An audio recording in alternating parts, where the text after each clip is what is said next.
आणि आपण पाहू शकतो त्यांच्या तोंडावरती काळा मास्क आणि हातावरती काळी पट्टी घालून त्यांनी या आंदोलनामध्ये सहभाग घेतलेला आहे। खासदार सुप्रिया सुळे, काँग्रेसचे माजी आमदार मोहन जोशी, आमदार रवींद्र धंगेकर आणि एकूणच महाविकास आघाडीचे सर्व प्रमुख पदाधिकारी कार्यकर्ते या आंदोलनामध्ये सहभागी झालेले आहेत। आणि पुणे स्टेशन परिसरातील डॉक्टर बाबासाहेब आंबेडकर यांच्या पुतळ्याजवळ बसून हे निषेध आंदोलन केलं जात आहे। आणि राज्य सरकारचं लक्ष वेधण्यासाठी महाविकास आघाडीचं हे आजचं आंदोलन असणार आहे।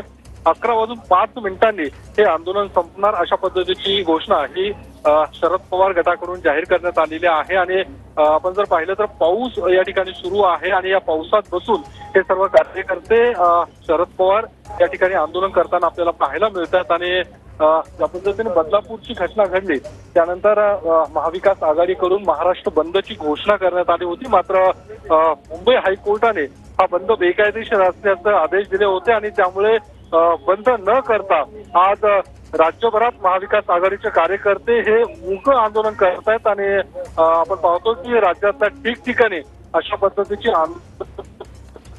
नक्कीच योगेश, पुन्हा एकदा तुमच्याकडे येतो। मात्र शरद पवार गटाचं आणि अर्थात महाविकास आघाडीचं हे आंदोलन या ठिकाणी सुरू झालेलं आहे।